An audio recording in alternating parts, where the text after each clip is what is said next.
saya Rifa. Oke, Zinet, jadi di luar sana banyak lahiran para pengusaha muda yang berani untuk mengambil peluang dalam berbisnis. Nah, salah satu peluang bisnis yang sedang happening yaitu coffee shop. Hampir dari kita semua menjadi penikmat kopi. Betul, pasti Zinet di rumah juga suka nongkrong-nongkrong cantik di coffee shop atau hanya sekedar mengerjakan tugas di sana. Nah, dan kali ini kita akan berbincang dengan sosok inspiratif di balik Kopi Merah Putih. Mari kita sambut owner dari Kopi Merah Putih. Halo.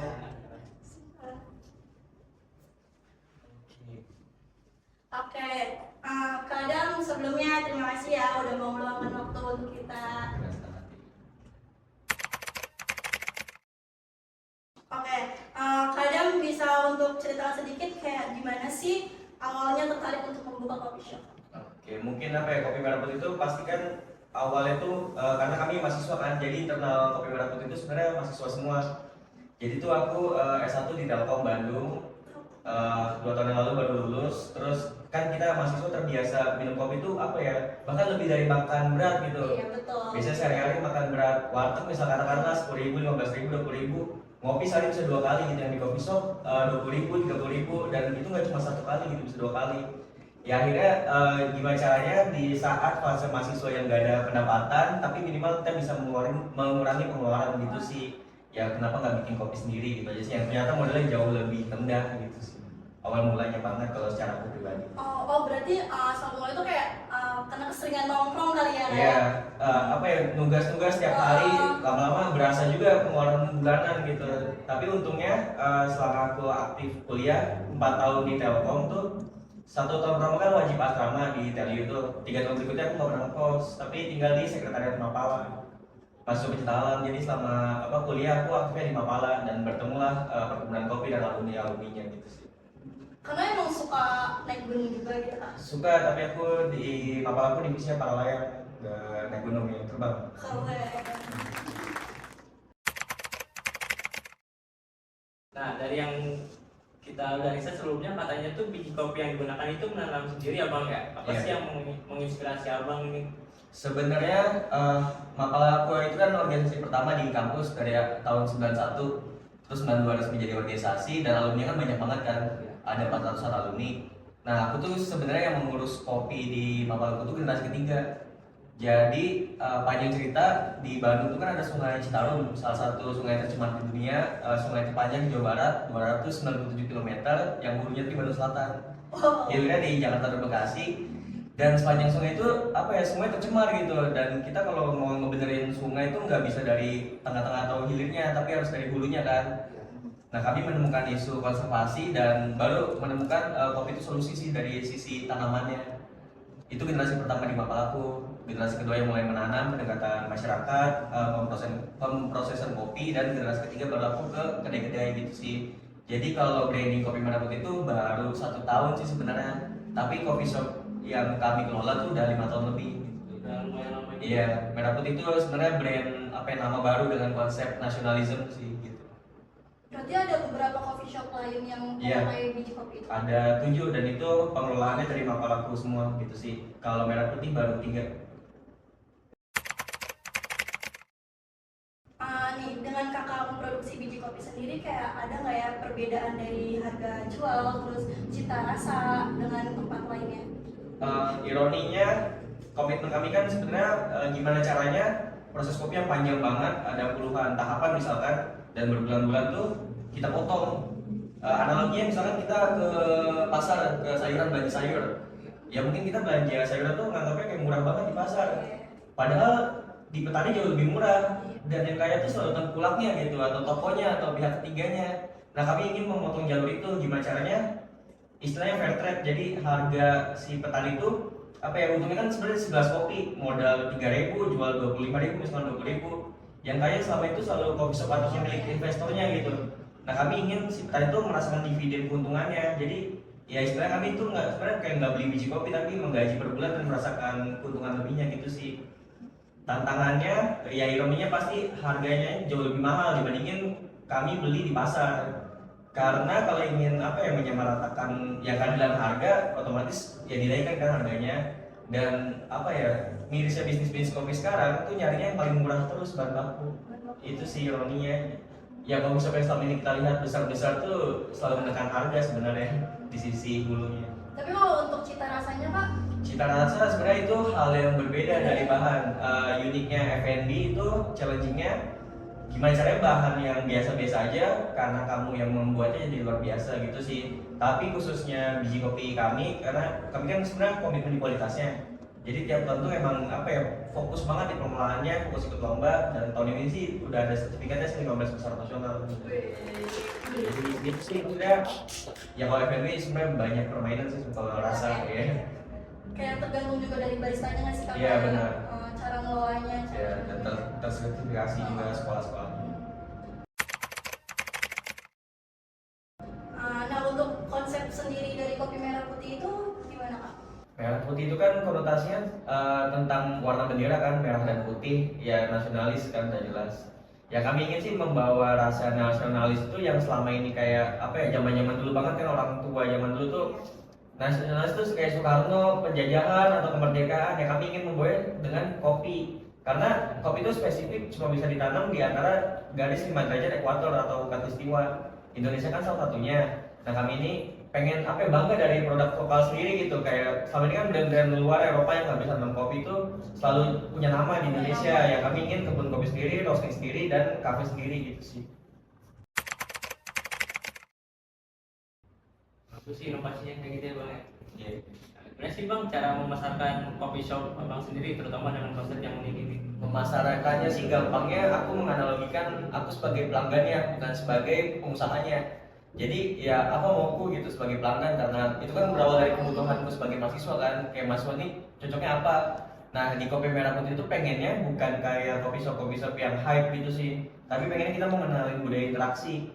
Maksudnya tuh ya di sana nggak ada wifi, terus buku-buku yang agak kiri, perlawanan, propaganda isinya coretan bebas gitu sih pengennya kopi merah putih ya. Berawal apa ya, kayak awal mula kopi itu kan sebenarnya bukan dari Indonesia kan, origin varietas kopi itu dari Ethiopia dan Arab. Nah awal mula mereka kopi terkenal membumi dunia tuh sebenarnya dari revolusi pergerakan. Nah kami ingin membawa konsep itu gitu, bukan yang kayak laptopan atau saling apa, nggak ada interaksi di coffee shop zaman sekarang, atau skena harus outfit, foto-foto. Itu sih yang mau kami bawa di kopi merah putih. Berarti kayak lebih ini ya Kak, lebih pelanggannya tuh lebih interaksi gitu. Iya, bahkan banyak komunitas di Kopi Merah Putih itu, ada komunitas musisi, buku, komunitas baca buku gitu sih, dan lain sebagainya.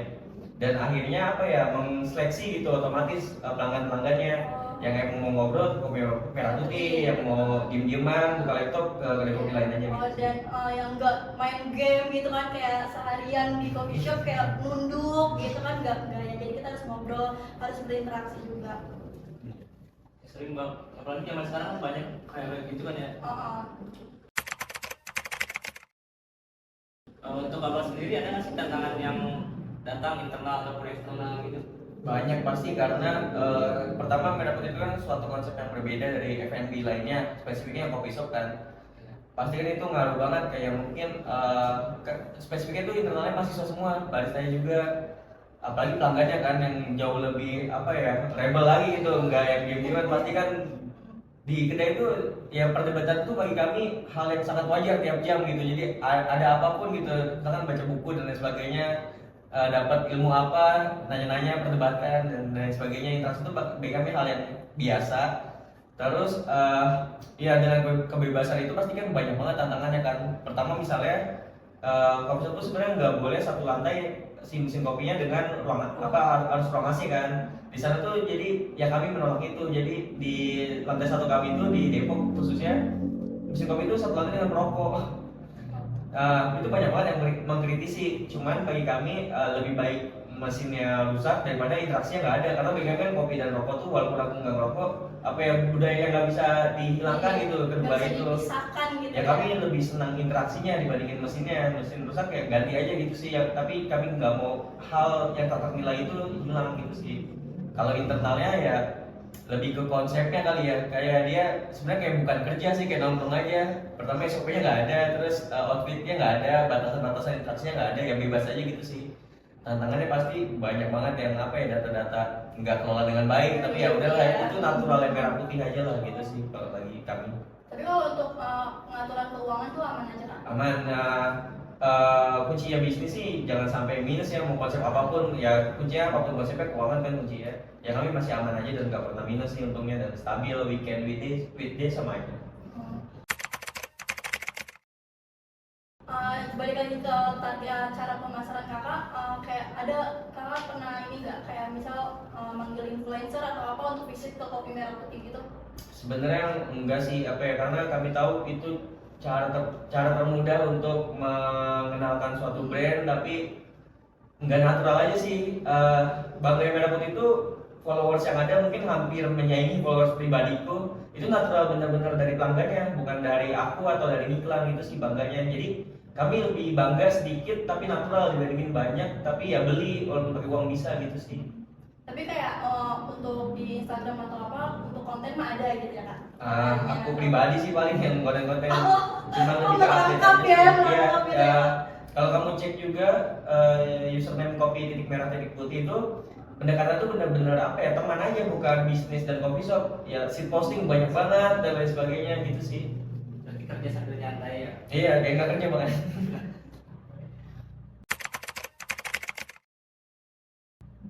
Oke, untuk pertanyaan terakhir nih, kita ada pertanyaan dari Zinas di rumah yang udah menitipkan pertanyaan kepada tim kita. Pertanyaannya itu kayak dari apa nih username-nya @therealxfxs. Aduh, itu susah banget ya kalau kamu pasti pakai second account nih, pasti second account. Kak, kayak ada kepikiran mau buka cabang lagi gak? Kalau iya gimana? Pengen banget. Jadi Merah Putih itu ngincer banget kampus-kampus, makanya semua cabang Merah Putih ya spesifik di kampus, walaupun awal mulai Telkom, lalu ke UI, terus Bundar gitu kan. Jadi pengennya Merah Putih dimanapun cabangnya, intinya ada kampus besar, dan kami mau jadi wadah apa ya, keduanya mahasiswa di saat kampus dan masyarakat udah apa ya, menekan semua perbincangan gitu sih, membatasi semua hal yang didiskusikan. Merah Putih jadi pengen wadah kebebasan aja sih. Karena di kampusku aja ya BEM Univ aja dibekukan gitu. Mau di mana lagi kalau bukan di kampus gitu. Atau yang 24 jam di mana lagi kalau kampus ditutup, bahkan banyak dibatasi, nggak diizinin gitu sih. Oh, emang sistem Kopi Merah Putih ini 24 jam Kak? Tagline-nya 25 jam. 25 jam guys bahkan. Jadi bikin lucu aja sih. Tapi itu ada shift ganti. Ada sehari 3 shift per 8 jam. Itu berapa orang sih bang? Banyak banget. Di UI aja ada 11 orang barista. Dan ya itu sih uniknya, kalau kamu mau lihat bisnis bagus atau nggak bagus, lihat turnover pegawainya. Iya. Merah Putih dari awal sama aja. Udah 9 bulan yang Kepo. Nah, untuk yang nanti akan launching tuh di sekitaran mana Kak? Gunadarma bulan ini. Di Gunadarma tuh guys. Iya, intinya Merah Putih emang pengen banget bahkan ke luar negeri gitu. Oh, amin. Cuman kami nggak mau pakai sistem franchise. Ya kami sadar itu tahapan yang paling gampang buat memperbanyak cabang, ya cari investor aja kan sebenarnya. Tapi kami tetap ingin apa ya, nggak mau diatur gitu sih secara konsep, karena kalau ngomongin investor pasti ngomonginnya ya balik modal, BEP dan lain sebagainya. Kayak ya udah brand lu gue beli. Iya, ya harusnya iya. mereka nyesuaiin gitu sih, Iya. makanya kita nggak buka franchise. Oke, sekarang kita sudah ada di penghujung acara. Mungkin abangnya bisa kasih pesan buat Zenless di rumah yang tertarik tentang kopi.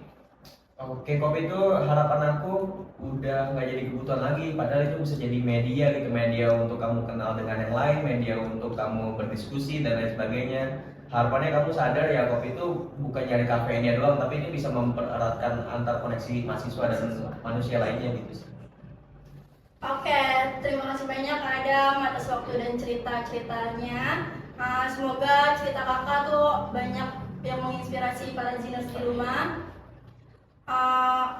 Yang mulai mungkin nantinya mau bangun bisnis atau mungkin nanti mau mencoba mendalami tentang kopi, jadi mereka bisa mulai mencari tahu. Silakan kontak aja ke Kak Adam. Kopi Merah Putih, Instagram Kopi Merah Putih ya. Dan jangan lupa follow sosial akun media kita di _nawata23 dan saksikan terus keseruan kami membahas seputar bisnis. Sampai jumpa di episode lainnya. Bye.